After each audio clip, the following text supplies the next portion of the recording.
네, 반갑습니다, 여러분. 20년 전, 정말 우리 다 젊었죠? 네, 그죠? 벌써 20년이 흘렀네요.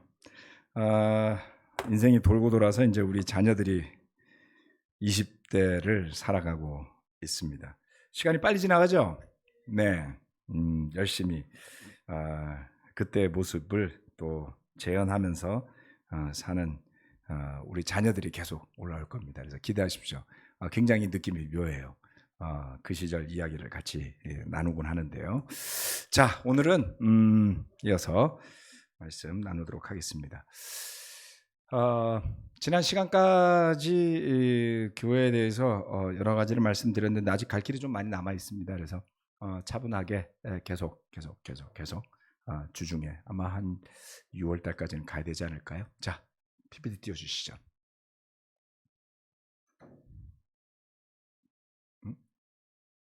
PPT 없어요? 있을 텐데. 없어? 보냈는데? 나왔어요? 네. 잘. 네. 오늘은 교회의 조직이라는 제목입니다. 그러니까 뭐 조직이라 그래가지고, 그러니까 조직이란 단어를 여러분 잘 생각하셔야지 돼요. 그러니까 신학 중에도 조직 신학이라는 게 있거든요. 그러면 모르면은 교회를 어떻게 조직할지를 갖다가 뭐 이렇게 하는 건 그런 뜻은 아니에요. 시스템을 이야기하는 거라서 그 의미가 좀 다르고요. 여기다도 이제 교회 조직이라 그랬는데 뭐 책에서 쓰인 대로 제가 가능한 하려고 하니까 그냥 그 단어를 써봤습니다. 그 교회가 생길 때 가장 기본이 되는 게 뭐냐라는 게 오늘 설교 말씀이고요. 그 다음에 이제 관계와 은사에 대한 게 있습니다. 우리 교회 안에 이제 관계들, 그 다음에 은사에 따른 역할들 이런 것들 있죠, 그죠? 그 다음에 세 번째는 직임과 기능, 교회 안에 직분들이 있잖아요. 그래서 그런 부분에 대해서도 좀 설명을 나중에 하도록 하겠습니다. 다다음 시간이니까요. 그래서 좀 꼭 모든 사람이 모든 역할을 하는 건 아니지만 성경에서 말하는 역할이 나와 있다면 그런 것들은 무엇을 의미하고 그런 것들이 우리 교회 안에서는 또 어떻게 이루어지고 있고 혹시 거기에 어떤 차이나 문제점은 없는가 이런 것들도 좀 살펴보는 계기가 되었으면 합니다. 자, 지침이 되는 기본 오늘은 주로 다 아시는 말씀. 마태복음 16장 13절로부터 18절 말씀입니다. 오늘 말씀들 뭐 여러 가지 나옵니다. 그냥 쭉 넘어가면서 읽고 잠시 생각하는 그런 시간이 되길 바랍니다. 예수께서 빌립보의 가이사랴 지방에 이르러서 제자들에게 물으셨다. 사람들이 인자를 누구라고 하느냐? 제자들이 대답하였다. 세례자 요한이라고 하는 사람들도 있고 엘리야라고 하는 사람들도 있고 예레미야나 예언자들 가운데 한 분이라고 하는 사람들도 있습니다. 예수께서 그들에게 물으셨다. 그러면 너희는 나를 누구라고 하느냐? 시몬 베드로가 대답하였다. 선생님은 살아계신 하나님의 아들 그리스도십니다. 예수께서 그에게 말씀하셨다. 시몬 바요나야, 너는 복이 있다. 너에게 이것을 알려주신 분은 사람이 아니라 하늘에 계신 나의 아버지시다. 나도 너에게 말한다. 너는 베드로다. 나는 이 반석 위에다가 내 교회를 세우겠다. 죽음의 문들이 그것을 이기지 못할 것이다. 교회의 모든 기초는 예수 그리스도시다라는 겁니다. 우리가 교회 공부를 할 때 말씀, 예언자들과 사도들이 놓은 기초, 말씀에 대한 이야기도 하고요. 그리고 모든 것의 모퉁이 돌이 되시는 예수님에 대한 이야기도 하기는 합니다만 오늘은 좀 그와 관련된 내용을 한꺼번에 쭉 일목요연하게 한번 말씀을 살펴보도록 하겠습니다. 여기에 좀 흥미로운 부분이 존재하는데요. 그것은 이런 것입니다. 예수님이 베드로라고 말씀을 하신 다음 그리고 반석 위에다가 이렇게 이야기를 하셨죠. 이 단어가 같은 어원을 가지고 있다라는 이야기는 들어보셨나요? 베드로라는 그 자체는 돌을 의미한다 그러잖아요. 그래서 이렇게 이름으로 쓸 땐 페트로스라고 부르고요. 그 다음에 반석이라고 할 때는 바위 덩어리를 뜻하는 페트라라는 명사를 쓰게 되죠. 그래서 유명한 그 요르단에 있죠. 페트라라는 도시가 있잖아요. 그렇죠. 그래서 거기가 도시가 바위 사이에 만들어진 그런 도시라서 페트라라고 부를 겁니다. 그래서 여기서 반석이라고 번역된 거는 페트라이지요. 예수님의 말뜻은 뭐였을까요? 예. 너는 베드로인데 나는 이 반석 위에다가, 이렇게 말씀하셨으니까 베드로하고 이 반석하고 좀 연결이 되는 느낌이 나지 않을까요? 뭔가 연관관계는 있다고 봐야지 되겠죠. 그렇죠? 하지만 베드로와 베트로스와 페트라가 같은 거냐? 또 그렇게 보는 사람도 있고요. 그러지 않을 수도 있습니다. 하지만 주님이 하신 뜻을 보면 분명히 구분을 좀 하셨다라고 느껴지는 것이 문맥의 의미가 아닐까 싶어요. 그래서 카톨릭의 주장처럼 이것을 일대 교황, 베드로가 일대 교황이다라는 주장으로 굳이 연결시킬 필요가 없는 것 아닌가. 종종 보면 억지적인 해석이 들어가는데요. 이게 그 근거가 되는 구절입니다. 그래서 하지만 예수님의 뜻은 그런 뜻이 아니었다라는 것을 알 수 있습니다. 왜냐하면 베드로가 반석 같은 역할을 하죠, 사실은. 예. 그리고 마지막까지 그 역할을 잘 수행해 냅니다. 그래서 우리는 이 성경 구절들을 통해서 베드로의 신앙 고백 안에 담겨져 있는 의미가 중요하지 않겠는가라는 것입니다. 베드로의 고백은 주님이 살아계신 하나님의 아들 그리스도시라는 거죠. 그래서 그가 그 고백을 했을 때 그 고백을 통해서 주님이 베드로에게 이어서 이 말씀을 하셨죠. 그래서 베드로의 그 고백의 바탕 위에 교회들이 세워질 것이다 라고 해석하는 것이 어떨까 한번 생각해 보는 거예요. 그렇죠? 결국 교회는 이 고백으로 시작하잖아요. 우리가 누군가가 주님을 믿고 거듭날 때 반드시 고백이 있어야지 되죠. 네, 그 고백은 이거죠. 하나님의 아들 그리스도시다라는 믿음의 고백입니다. 그래서 우리가 모두 같은 고백을 하면서 한 교회에 동참하게 되죠. 자, 뒤이어서 나오는 구절은 고린도전서 3장 9절로 11절입니다. 우리는 하나님의 동력자요, 여러분은 하나님의 밭이며 하나님의 건물입니다. 나는 하나님께서 나에게 주신 은혜를 따라 지혜로운 건축가와 같이 기초를 놓았습니다. 그런데 다른 사람이 그 위에다가 집을 짓습니다. 그러나 어떻게 집을 지을지 각각 신중히 생각해야 합니다. 아무도 이미 놓은 기초이신 예수 그리스도밖에 또 다른 기초를 놓을 수 없습니다. 다른 기초 놓을 수 있죠. 그러면 남의 집 짓는 거죠. 예수님의 집이 아니고 집이라고 열심히 졌는데, 교회라고 열심히 졌는데 뭐 주인이 JMS가 된다든가 이런 일이 벌어지는 거죠. 네.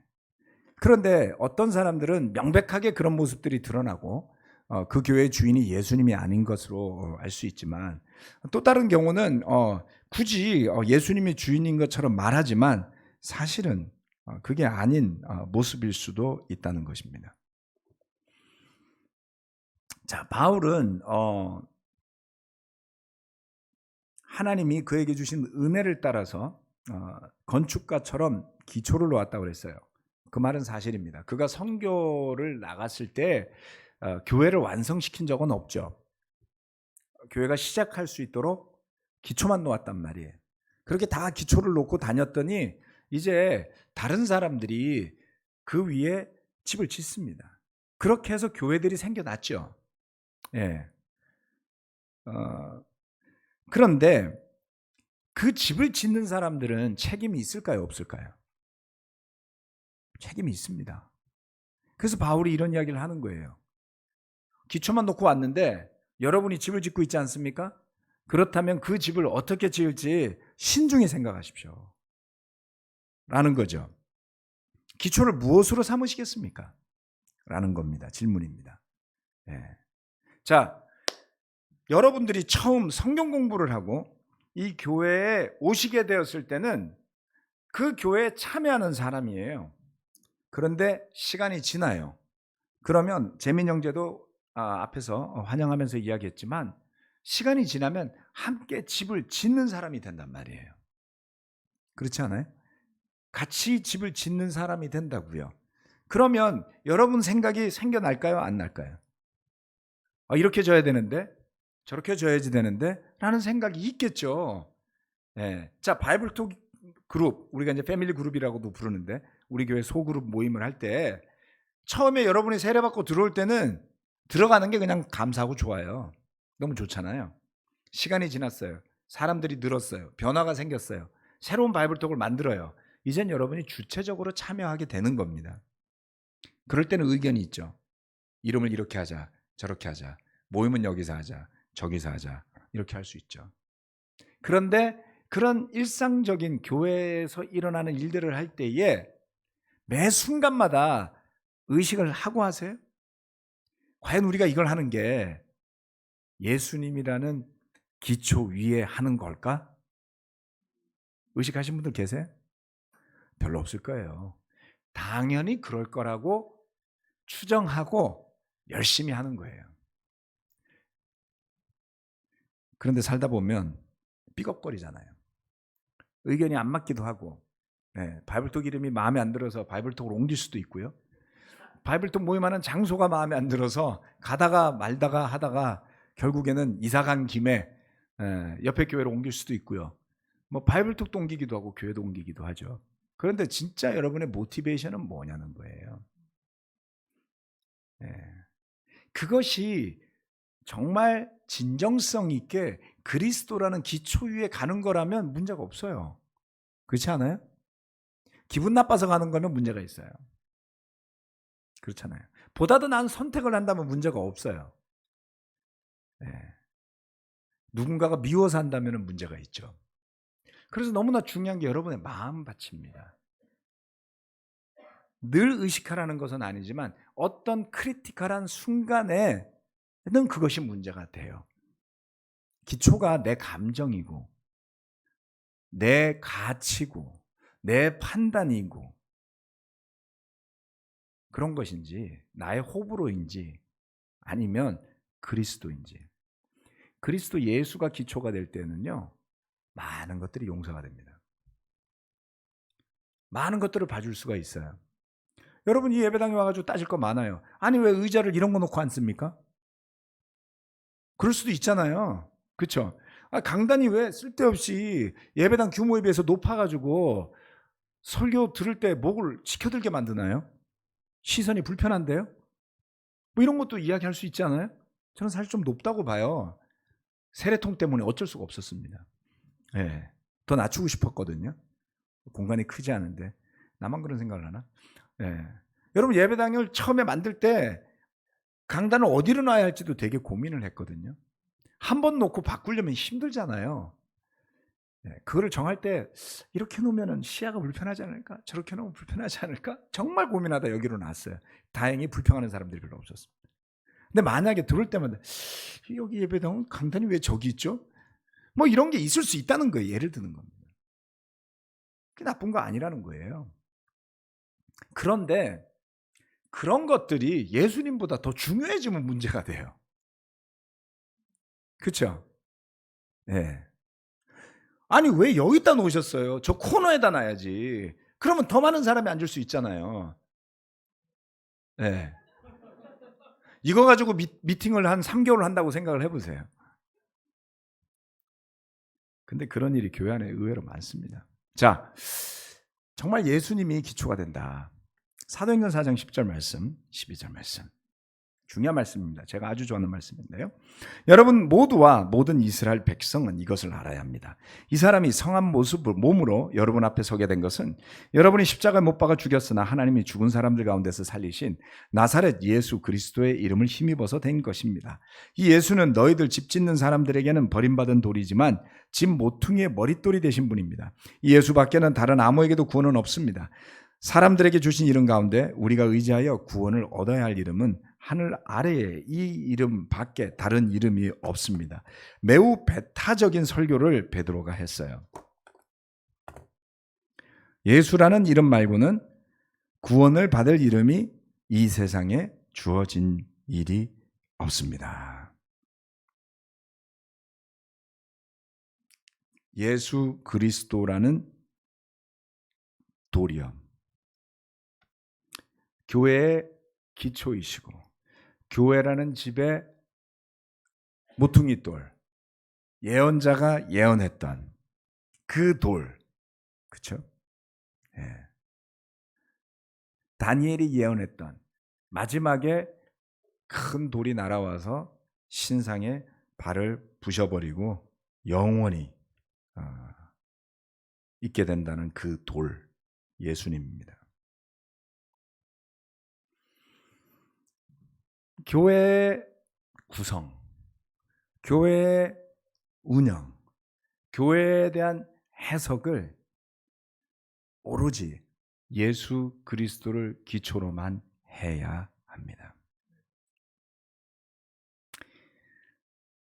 주님을 따르는 사람으로서 합당한 마음의 태도, 그분의 명령이 살아있는 삶의 모습, 그리고 예배가 되어야 합니다.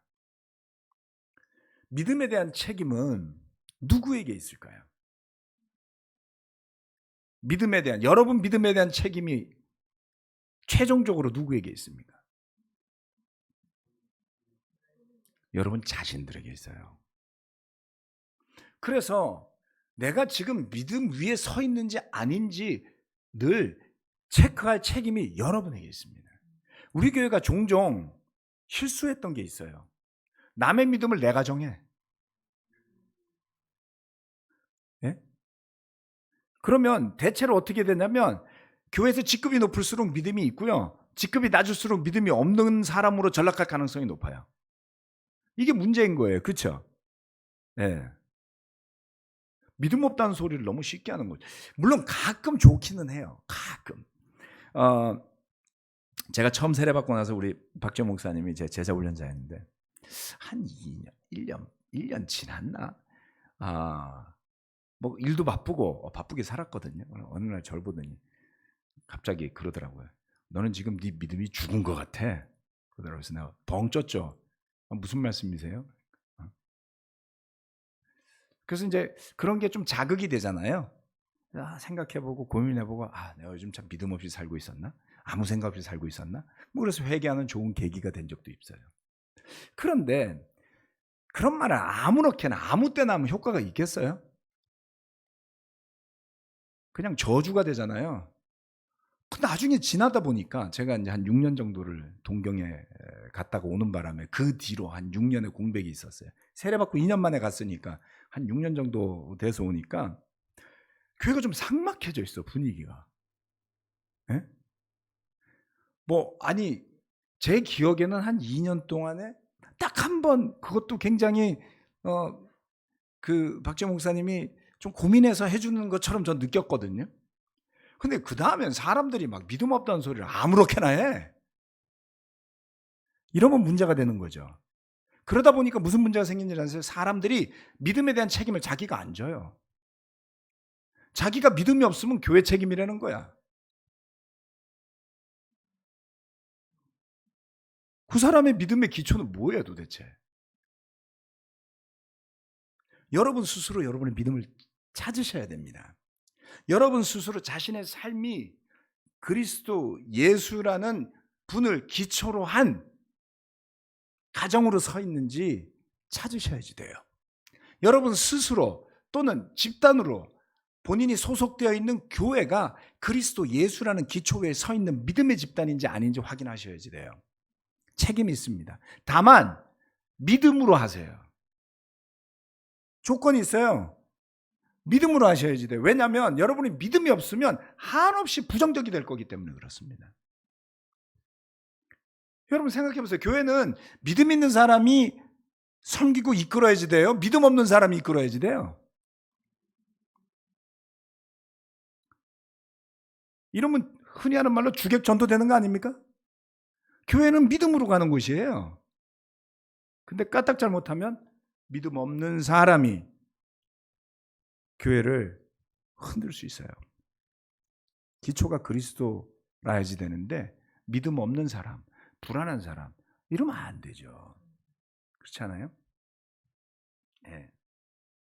그래서 저는 제 믿음을 스스로 살피려고 노력합니다. 나는 지금 믿음이 있는가? 믿음이 없으면 없다고 저는 이야기해요.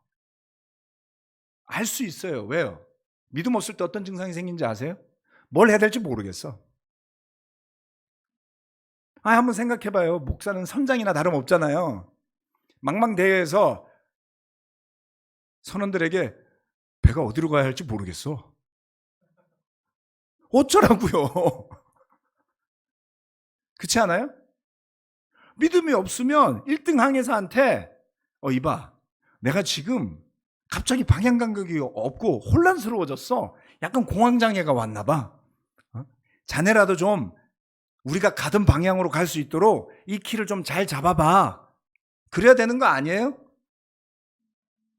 그러면 1등 항해사가 선장이 어지럽다니까 좀 누워 계세요. 제가 책임지고 할게요. 좀 더 긴장해서 바짝해서 할 수 있죠. 네. 그런 경험들이 저는 몇 번 있습니다. 지난 20년 동안에. 제가 믿음이 없어졌는데 있는 척 할 수는 없잖아요. 그렇죠? 종로에서 예배 드릴 때도 한번 그랬었고요. 네. 최근에도 그랬었나요? 김민수 전도사님? 그랬어요? 네. 제가 하는 게 있습니다. 믿음 없을 때는요, 그냥 조용히 있어요. 왜요? 믿음 없으면요, 첫 번째 불평하게 되고요. 그리고 두 번째 남 비난하게 돼요. 그리고 나중에 믿음이 생겨갖고 그거 수습하려면 할 일이 많아요. 그냥 가만히 있으면 되잖아요, 좀. 솔직히 고백하고. 그렇지 않아요? 예. 이 교회가 여러 사람이 있는 데이기 때문에 한 사람이 믿음을 잃어버린다고 교회가 방향을 잃지는 않아요. 가고 있던 힘이 있잖아요. 매우 중요합니다, 이건.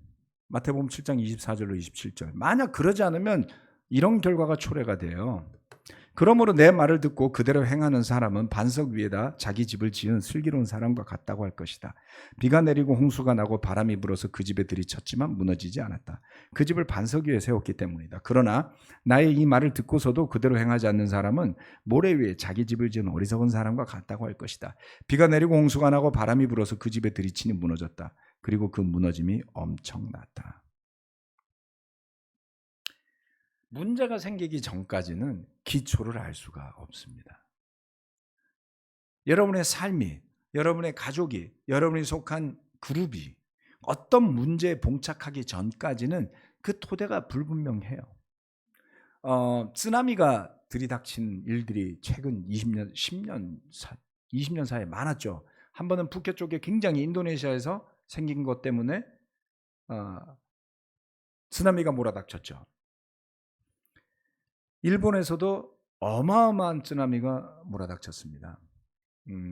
10m 높이의 방파제를 쌓아놨는데 쓰나미가 몰아친 건 한 30m 정도 됐다래요. 몰려드는데 어마어마한 파워죠. 근데 일본 집이 목조주택이에요. 목조주택이 많아요. 목조주택은 쓰나미의 힘에 그대로 쓸려나갑니다.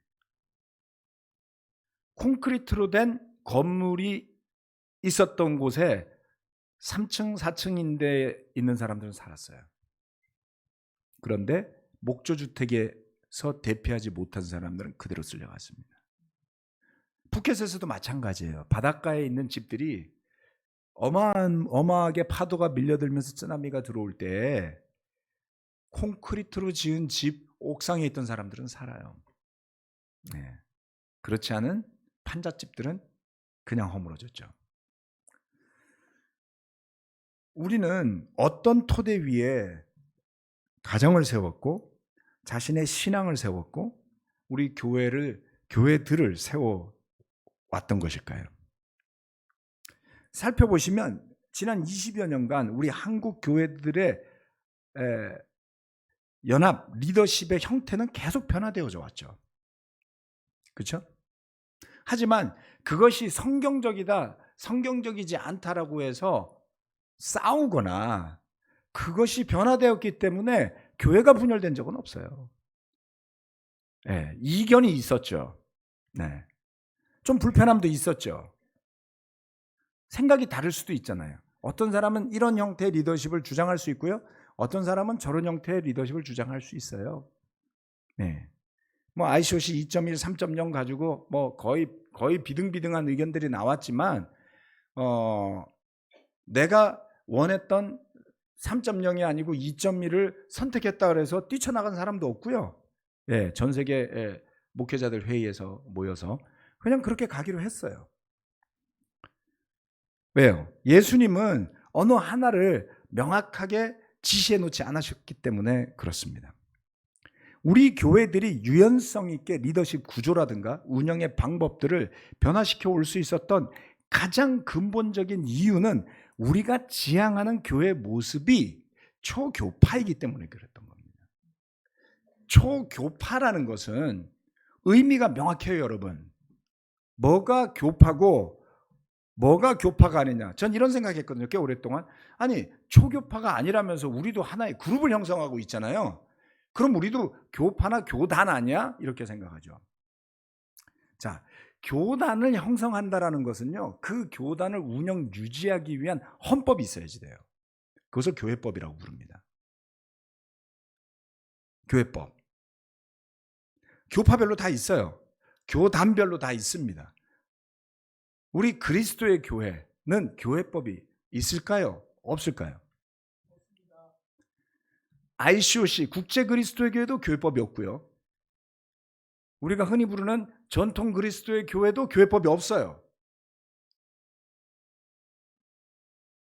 그래서 우리 스스로를 초교파라고 부르는 겁니다. 왜냐하면 교회법이 있다면 어떤 문제가 생길 때마다 교회법을 들먹였을 거기 때문에 그렇습니다. 그래서 그리스도의 교회에 속한 사람들이라면 시스템이 없어서 그렇다는 말을 쉽게 내뱉으면 안 되는 겁니다. 시스템이 없어서 그랬다고요? 시스템이 너무 강해서 문제였어요, 여러분. 그래서 그 시스템을 없앤 거잖아요. 그랬더니 또 다른 문제가 생겼어요. 시스템은 있어도 문제고 없어도 문제예요. 예수님은 있어도 문제 아니잖아요. 있어야만 하잖아요. 예수님은 없으면 큰일 나죠. 교회법은 있어도 그만, 없어도 그만이라고? 아니요. 교회법이 있으면요, 교회법 가지고 싸워요. 놀랍죠? 법 중에 제일 좋은 게 불문율이라 그러잖아요. 여러분 불문율을 아세요? 우리나라에 불문율로 지켜지는 것들이 있나요?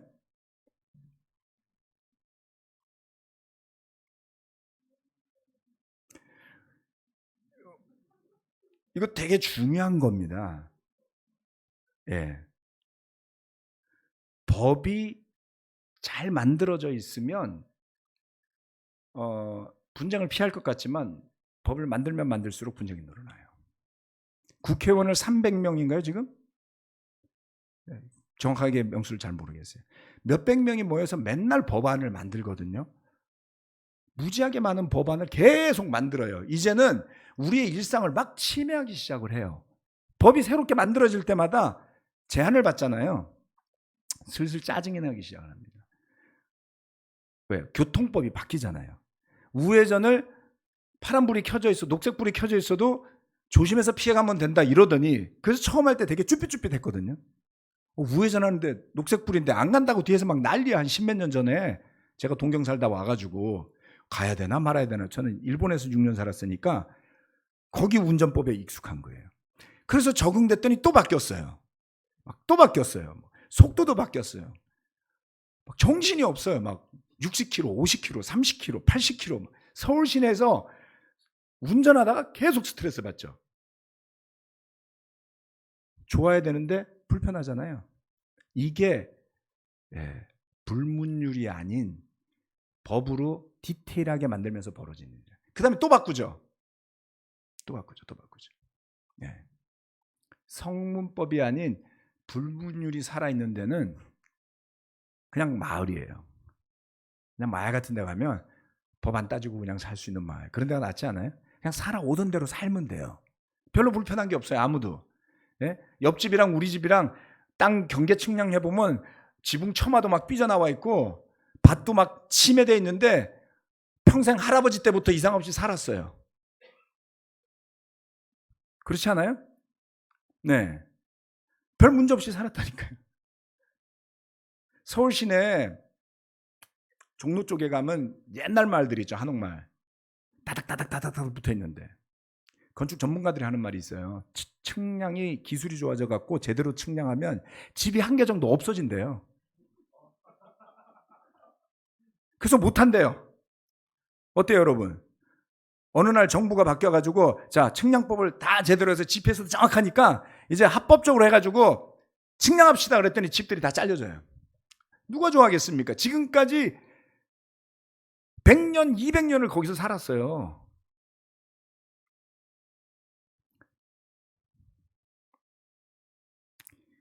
교회는요 2000년의 역사가 있습니다. 그리고 개신교 단체들마다 몇백 년의 역사들이 있어요. 그 단체들마다 어떤 기준으로 무엇을 해왔든지 나름의 전통들이 만들어져 있습니다. 그들의 룰이 존재해요. 제가 우리 교회를 이해하는데 정말 오래 걸렸습니다. 저는 처음 교회를 다닌 데가 성결교였고요. 장로교도 가봤고요. 침례교도 가봤고요. 순복음도 가봤고요. 네, 대학교 선교단체도 해봤어요.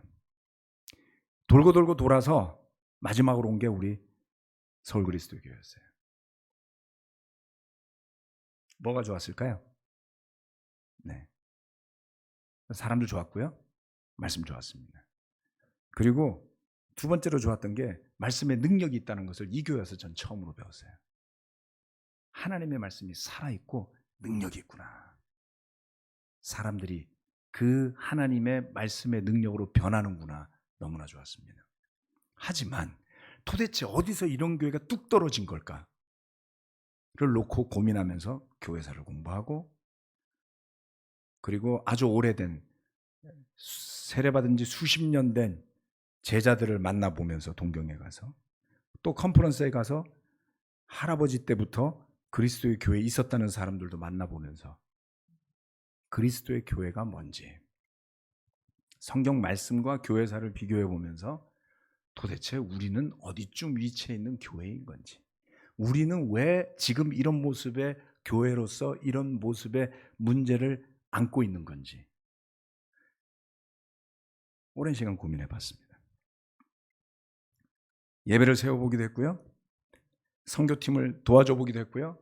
원거리에서 제자 훈련한답시고 다른 교회들을 도와줘 본 적도 있습니다. 또 주변 사람들로부터 다른 나라로부터 이런저런 사람들로부터 이래라 저래라 간섭을 받아본 적도 참 많습니다. 근데 그럴 때마다 참 혼란스러워요. 첫 번째, 왜 성경에서 사도들이 예배 순서를 명확하게 정해놓지 않아서 매번 고민하게 만드나? 그렇죠? 두 번째, 교회 조직 구성을 좀 제대로 해서 그림이라도 하나 그려놓지. 요한계시록 마지막 장에 교회 조직도가 그려져 있었다면 얼마나 좋았을까? 사도 바울이 그 정도 노력을 안 기울여준 게 못내 아쉬웠어요. 네. 그런데 여러분, 그 모든 것들이 그리스도 예수 안에 들어가야 돼요. 예수님다운 마음, 예수님다운 믿음, 그 속으로 들어가야 됩니다. 그래야 거기에 용서가 있고, 그렇죠? 그래야 거기에 사랑이 있고, 그래야 거기에 믿음이 있지 않습니까? 그래서 한 목회를 하면서 한 십몇 년 지나가면서 그 혼란이 굉장히 극도에 달하다가 점점점 정리되기 시작하는데 이래서 저는 우리 교회를 더 좋아하게 됐습니다. 우리 가정에도 불문율이 있어요. 같이 쓴 계약서는 없습니다. 우리 아들들이 사인하고 제가 기록하고 아내가 옆에서 동의한 가정 운영 준칙 이런 거 없어요. 있으신가요? 뭐 있다고 비난할 생각 없으니까 오해 마세요. 예, 뭐. 가훈 이런 거 정하는데도 굉장히 오래 걸렸습니다. 뭐 가훈 비스무리한 거 있는데 써붙여 놓은 것도 없어요. 우리 집엔. 없어요. 그런데 가정이 원활하게 돌아갑니다. 문제 없어요. 예. 아무도 감시하지 않습니다. 예. 물론 우리 애들은 눈치 조금 보고 살겠지만 그다지 눈치 많이 보는 것 같진 않아요. 예. 집에서 쫓겨나지 않을 정도로만 하면 된다. 이런 정도인 것 같습니다. 그래서 우리 집안의 룰은 딱 심플해요. 이 집안에 사는 한 부모의 말에 순종한다. 그거 하나밖에 없어요. 어떠세요? 제일 센 거죠? 제일 세요? 네. 심플하잖아요. 그럼 부모는 뭘 합니까? 에베소서 6장 말씀에서 그랬잖아요. 애들을 화나게 하지 말라고요. 근데 가끔 제가 화나게 해서 사과를 할 때가 있죠. 네. 그럼 제가 잘못했다고 사과하죠. 룰이 없어요. 그거 말고. 그리고 우리 애들이 커서 나중에 나가서 가정을 구성하면 비슷하게 하지 않을까요? 애들은 그 집을 나갈 때까지는 부모의 말에 순종해야 돼요. 근데 부모는 누구의 말에 순종합니까? 그리스도 예수의 말에 순종해야죠. 즉 우리가 멋대로 한다는 게 아니잖아요. 그러니까 아이들이 불만이 덜하죠. 없진 않을 겁니다. 덜하죠. 네. 한 가정이 3명이건 4명이건 법 없이 살 수 있다는 거 축복 아니겠습니까, 여러분? 저의 목표는 그거예요. 네. 제가 하나님이 부르실 때까지 우리 아들들과 저와 아내와 아들 사이에 법을 들먹일 일이 없기를. 세상에 많아요, 여러분. 네? 여러분 가정 안에 법을 들먹이는 집안들이 있을 겁니다. 안 그래요? 네. 우리가 교회에서 살아갈 때 우리가 지혜로운 것 같아서 내가 생각하는 대로 교회가 되어야 하는 게 아니라 말씀이 명확하게 말하지 않는다면 전통을 살펴보고, 그리고 두 번째, 전통이 명확하지 않다면 교회의 전통도 중요합니다. 그것이 법이란 뜻은 아니에요. 여러 가지를 살펴서 합의하면 되거든요. 그렇지 않습니까? 그래서 저는 합의가 중요하다는 것을 깨닫게 되었습니다. 예수 그리스도를 기초로 놓고 교회를 함께 세워가는 형제 자매들이 서로 간의 합의를 도출해낸다면 그거는 법보다 훨씬 중요하죠. 훨씬 파워가 있죠. 그리고 불편하지 않아요. 그렇죠? 네. 그래서 저는 앞으로도 우리 교회가 그리스도의 교회로 이어져 가기를 바랍니다. 초교파라는 것은 혼란을 의미합니다. 법이 없기 때문이죠. 하지만 마음 편하고요. 그리고 분쟁이 생겼을 때 마땅하게 조정할 방법도 많지 않아요. 하지만 그리스도로 돌아가면 화해하게 된다. 용서하게 된다. 그 믿음이 살아있는 것이 훨씬 더 낫지 않습니까? 주님 인도하시기 때문에 시간이 지나면 늘 모든 것이 명백해질 때가 올 겁니다. 무엇이 옳다, 누가 옳다를 두고 논쟁하는 것은 큰 의미가 없습니다. 왜냐하면 시간이 지나면 그때는 맞고 지금은 틀리다가 많아질 수 있죠. 그러면 그것을 꼭 소급 적용해서 그때부터 찾으려고 하시지 말고, 지나보니 지나간 역사 위에서 과거를 토대로 살려고 할 필요는 없습니다. 하나님은 이미 우리를 과거에서부터 불러내셔서 지금에 두셨고요. 우리는 지금 미래를 향해서 가고 있습니다. 우리의 소망은 과거에 있지 않아요. 우리의 소망은 미래에 있습니다. 그리스도 예수께서 우리를 불러주실 그 날에 있지 않습니까? 그리스도에는 그래서 하늘을 보고 사는 사람이고요. 미래를 보고 사는 사람들인 거예요. 그래서 교회도 바닥과 과거를 봐서는 안 됩니다. 과거를 교훈 삼아야 하지만 과거가 지배하게 하는 삶이 되어서는 안 됩니다. 불안이, 불신이 지배하는 삶이 되어서도 안 됩니다.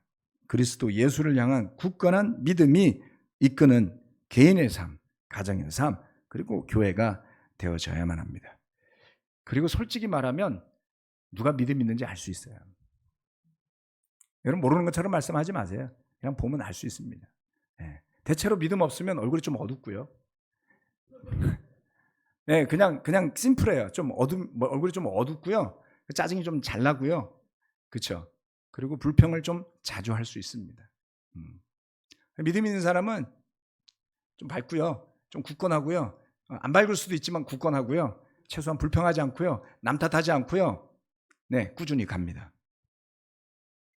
그래서 우리 가운데 믿음 있는 사람들이 앞장설 수 있도록, 좀 지치면 믿음이 떨어진 사람은 잠시 뒤로 와서 좀 따라가면 쉽습니다. 그렇게 할 수 있죠? 정말 그렇습니다, 여러분. 정말 누군가가 앞에서 가주면 되게 고마워요. 저는 형제들이 설교해 주는 것도 되게 좋아합니다. 좀 더 자주 했으면 좋겠지만 교회 형제자매들의 의견을 수렴해 보면 너무 자주 하면 또 힘들다 이래서 적절하게 하고 있습니다. 아무튼 그래서 우리가 그처럼 그리스도 예수를 기초로 놓고 살아가는 교회가 될 수 있기를 바랍니다. 막 성경 구절이 계속 나오네요. 이 정도만 하고 마무리하고 기도하겠습니다.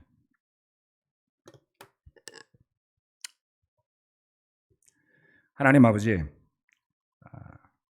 우리가 교회로 모일 때 그 교회에는 어느 누구도 부정할 수 없는 진정한 룰이 있습니다.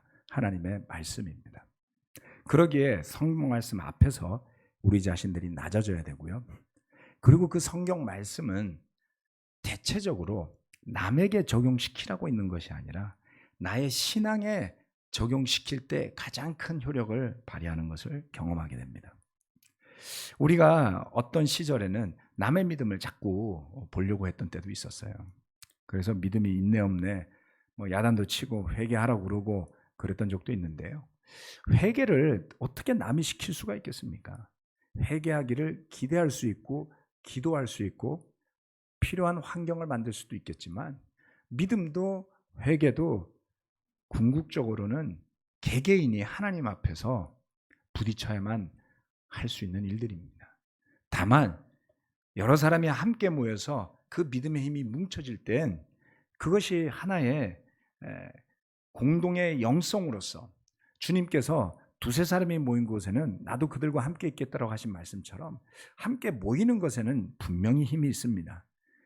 그런 모임이 성령님의 인도하심 가운데 모이는 사람들에게 덕이 되어서 때로는 어떤 몇몇 사람, 내 자신이 좀 믿음이 없고 지쳐 있다면 그 공동체에게 의지해서 어려운 역경을 믿음 없는 시간을 넘어가는 그런 은혜도 경험했으면 좋겠고요. 또 믿음이 있다면 좀 믿음이 떨어진 사람들을 판단하고 불편하게 여기기보다는 정말 좀 더 지금은 내가 힘써 주겠노라고 격려하고 위로하고 괜찮으니까 천천히 가자고 할 수 있는 믿음의 여유도 있었으면 좋겠습니다. 참으로 어려운 일을 우리가 하고 있습니다. 진리 위에 굳건하게 서서 세상의 법칙이 지배하는 곳에서 하나님의 말씀이 우뚝 설 수 있도록 우리 삶에서 또 우리 직장에서 우리 가정에서 또 교회로서 그러한 역할을 하고자 할 때 주님께서 든든하게 지켜주셔서 정말 페트라 위에 단단한 반석 위에 우리들이 세워져 갈 수 있도록 축복하여 주시고 늘 그 믿음에 깨어있는 한 명 한 명의 형제자매들이 되도록 저희를 지켜주시길 기도합니다. 감사드리고 예수 그리스도의 이름으로 기도합니다. 아멘.